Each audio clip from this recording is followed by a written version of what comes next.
नमस्कार। आज हम पढ़ेंगे आधुनिक समय में मुद्रा के स्वरूप। पिछले वीडियो में हम लोगों ने पढ़ा था कि कैसे पुराने समय में धातु चलता था। पहले वस्तु विनिमय, फिर धातु, उसके बाद धातु से बने हुए सिक्के, फिर हुंडी, हुंडी के बाद पत्र मुद्रा और आधुनिक समय में रुपये और पैसे। ये आधुनिक मुद्रा के सबसे बड़े प्रचलन में आने वाले स्रोत हैं। आधुनिक समय में रुपया और पैसा आज हमारे लेन देन के सबसे बड़े माध्यम हैं। जैसे जैसे हम विकसित होते गए, छोटे छोटे राज्य खत्म हो गए, बड़े राज्य बनने लगे। आज भारत को भी हम देख रहे हैं, एक अखंड भारत है, बड़ा भारत है। राजा महाराजाओं का जमाना खत्म हो गया है। आज लेन देन की सारी जिम्मेदारी सरकार के ऊपर में है और सरकार ही ये तय करती है कि कौन सा रुपया चलेगा, कौन सा सिक्का जो है या पैसा चलेगा। बीच में आप लोगों ने देखा था ना, नोटबंदी हुआ था, 500,000 का नोट बंद हो गया था, 2000 का नोट प्रचलन में आया था नया। तो कभी कोई सिक्का बंद हो जाता है, कभी कोई चलता है। पहले 1 आना, 2 आना, 5 पैसा, 10 पैसा, 25 पैसा, 50 पैसा, ये सब सिक्का होता था। आप लोग तो उसको देखे भी नहीं होंगे और जो पुराने ज़माने के लोग हैं वो सब देखे हैं। तो समय के हिसाब से ये बदलते रहता है, लेकिन नोट और रुपया आज भी, रुपया और पैसा है ना, आज भी प्रचलन में है। रुपया और पैसा, इस पर पूरी तरह से सरकार का नियंत्रण है। आप चाहे तो इसको परख सकते हैं। इसमें हर नोट में, हर रुपये में या सिक्के में उसका मूल्य अंकित रहता है। नोट में ये लिखा रहता है, जैसे मान लीजिए 10 रुपये का नोट है, आप उसको परख भी सकते हैं कि आपका वास्तव में सरकार आपके साथ सही काम कर रही है कि नहीं कर रही है। 10 रुपये का उसका वैल्यू है, महत्व है कि नहीं है। 10 रुपये में जैसे लिखा है कि हर नोट में लिखा रहता है, मैं धारक को, मान लीजिए 10 का नोट है तो 10 रुपये अदा करने का वचन देता हूँ। अब इसको हमको परखना है कि जो नोट हमारे पास में है वास्तव में 10 रुपया इसका महत्व है कि नहीं है। हम कहीं चले गए सामान लेने के लिए, मान लीजिए आप पेन लेने चले गए, 10 रुपया का पेन लिए, उस नोट को दुकानदार को दे दिए। दुकानदार उस नोट को अपने पास रख लेगा, आपको पेन दे देगा। मतलब जाहिर सी बात है कि उस पेन की कीमत 10 रुपये की है, आपने 10 रुपये दे दिया, तो आप जो नोट रखे थे उसकी कीमत 10 रुपया है। उसी तरह से 100, 500, 1000, 2000 सबका हम देख सकते हैं कि किस प्रकार से इस नोट की कीमत जो है, इसका महत्व है और वैल्यू है, और सरकार इसको किस प्रकार से प्रमाणित की है, और सरकार हमारे लिए कितनी जरूरी है, कितनी विश्वसनीय है। सरकार की हर बात पर हमको विश्वास करना ही पड़ता है। वर्तमान युग में नोट के साथ साथ लेन देन के और कई प्रकार हैं। जैसे चेक द्वारा हम लेन देन कर सकते हैं। चेक क्या है सबको पता है, इधर दिया है चेक का स्वरूप, इसको आप भर करके देखना। मान लीजिए किसी व्यक्ति के पास नकदी रुपया नहीं रखा है, वो बैंक से अपना चेक बुक जारी करवा लिया है। चेक बुक मतलब एक बुक रहता है 15-20 पन्ने का, उसमें बैंक का आपका वो रहेगा, खाता नंबर रहेगा, बैंक का नाम रहेगा, IFSC कोड सब लिखा रहता है। केवल आपको उसमें रुपये भर के देना है, तारीख डालना है, अपना साइन करना है किस व्यक्ति को आप दे रहे हैं। तो अब जब चेक जारी हो जाता है बैंक से हमको, तो उस चेक को भरकर मान लीजिए किसी व्यक्ति को हमको 1 लाख रुपया देना है, तो 1 लाख रुपया का अमाउंट हम भर देते हैं और संबंधित व्यक्ति को दे देते हैं कि आप उस चेक को ले जा करके भुना लेना। संबंधित व्यक्ति उस बैंक में जाता है और जा करके चेक को फिर क्लियर करवा के भुना लेता है, और उस व्यक्ति के खाते में वो पैसा जो हम दिए हैं चेक के रूप में वो चला जाता है। यहाँ बैठे बैठाए हमको बैंक जाने की ज़रूरत भी नहीं है, चेक के माध्यम से भी लेन देन हो जाता है। तो चेक मुद्रा का एक बहुत बड़ा स्वरूप है, बहुत बड़ा लेन देन का साधन है। उसी क्रम में डेबिट कार्ड में क्या होता है मान लीजिए हम कहीं खरीदारी करने के लिए गए, हम नकदी नहीं रखे हैं, नकदी देना नहीं चाहते हैं, तो एक स्वाइप मशीन आता है, इसमें दिया है swipe machine, card swipe machine. यहाँ हम जितने का खरीदारी किए, दुकानदार को अपना डेबिट कार्ड दे दिए, दुकानदार उसमें डेबिट कार्ड को लगाएगा, हमको पिन डालने को बोलेगा, अमाउंट डालने को बोलेगा, और फिर उसके बाद जितना अमाउंट हम डालेंगे वो हमारे खाते से कट के सीधा कहाँ चला जाएगा, दुकानदार के खाते में चला जाएगा। तो ये स्वाइप मशीन का उदाहरण है, और इसमें बैंक हमारे खातों में जमा रुपयों के एवज में ही हमको ये कार्ड देता है।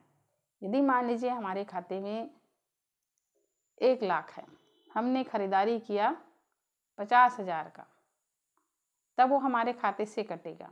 यदि हमारे खाते में मान लीजिए 20,000 है और हम खरीदारी कर रहे हैं 30,000 का, तो ये यहाँ पर काम नहीं आएगा। इन्हें हमारे खाते में जितना रुपया रहेगा उतने ही रुपयों के अंदर हमको खरीदारी करनी है।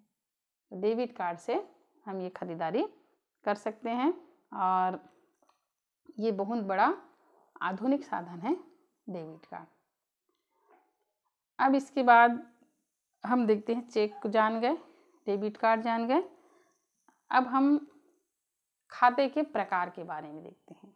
खाते के प्रकार बैंक में जो होता है, ये एक तो है बचत खाता, जहाँ पर व्यक्ति अपना लेन देन कर सकता है, रुपया जमा कर सकता है, निकाल सकता है। चालू खाता ये व्यापारी वर्ग के लिए, व्यापारी वर्ग को ये होता है कि रोज दिन पैसे की ज़रूरत पड़ती है, रात को व्यापारी अपने घर पैसा नहीं रख के बैंक में रख देते हैं, सुबह व्यापारी गए बैंक से पैसा निकाले, फिर अपना कारोबार किए, रात में फिर ले जा कर के वहाँ रख सकते हैं।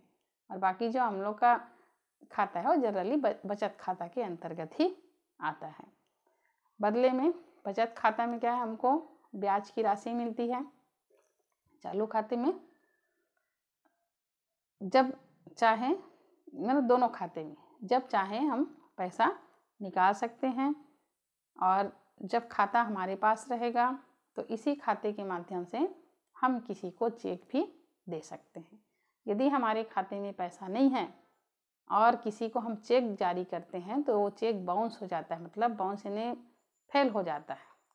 और यदि हमारे खिलाफ कोई कार्यवाही करना चाहे, FIR भी करवा सकता है। इसलिए कभी भी यदि हमारे बैंक के खाते में पैसा नहीं है तो हमको चेक जारी नहीं करना चाहिए, इसमें सावधानी रखनी चाहिए। बैंक जो है हमारे पैसे को सुरक्षित रखती है।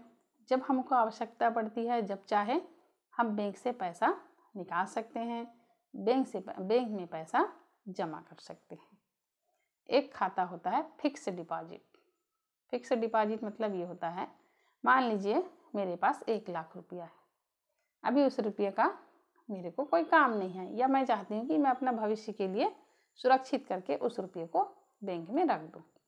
तो बैंक में मैं जाऊँगी, जा करके एक फॉर्म भरूँगी और फिक्स डिपॉजिट में उस पैसे को जमा करवाता हूँ। साल भर तक मैं उस पैसे को नहीं निकालूंगी, साल भर बाद मेरे को वो पैसा 1 लाख ब्याज सहित वापस मिल जाएगा। तो इसमें ब्याज ज़्यादा मिलता है, लेकिन हाँ यदि ज़रूरत पड़ेगा तो हम फिक्स को तोड़वा भी सकते हैं, लेकिन ब्याज उस समय कम हो जाता है। बाकी फिक्स डिपॉजिट करके भी हम अपनी बचत कर सकते हैं। तो ये 3 प्रकार इसमें दिया है, बचत खाता, चालू खाता और फिक्स डिपॉजिट। तो ये तो हो गया आधुनिक समय में मुद्रा के बदलते स्वरूप। 31 मार्च सन 2016 के हिसाब से देखो कितना फिक्स डिपॉजिट है हमारे देश में, कितना बचत खाता है, कितना चालू खाता। 2016 का है, अभी तो और बहुत ज़्यादा बढ़ गया होगा। जिसमें लोगों के पास कुल नगद रुपये है 13,86,000 करोड़। ये नकदी लेन देन हो रहा है सबके पास। सभी बैंक में कुल मांगदेय बचत और चालू खाता है 8,91,000 करोड़। सभी बैंकों में लोगों की स्थायी जमा है 82,54,54,000 करोड़। मतलब सबसे ज़्यादा खाता किसका है? इस फिक्स का 82,54,000 करोड़। तो इस सबसे क्या है, बैंक के ऊपर हम विश्वास बनाए रखते हैं और बैंक भी हमारे विश्वास को नहीं तोड़ती है। इस विश्वास के माध्यम से बैंक से हम लेन देन करते हैं और बैंक भी क्या होती है, हमारे द्वारा जो पैसा जमा किया जाता है उसको समय समय पर वो हमको प्रदान करती है। मुद्रा से हम जब चाहें उतनी कीमत का भिन्न भिन्न वस्तु खरीद सकते हैं। हम अपनी आवश्यकताओं की पूरी कर सकते हैं। जैसे कोई कपड़ा खरीदे, मान लो 500 का है, 500 का कपड़ा खरीद लिए। 10 रुपये का हम कुरकुरे चिप्स खरीद लिए, 10 रुपये का पेन खरीद लिए, 200 रुपये का मान लो कोई सामान है वो खरीद लिए। तो हमारी जो भिन्न आवश्यकता की पूर्ति है उसको ये मुद्रा ही करती है। तो इस प्रकार मुद्रा जो है वर्तमान और भविष्य के संभावित भुगतान का आधार होती है। इसमें यदि हम किसी से ब्याज में पैसा लेते हैं तो ये भी ले सकते हैं, बैंक से भी हम ब्याज ले सकते हैं।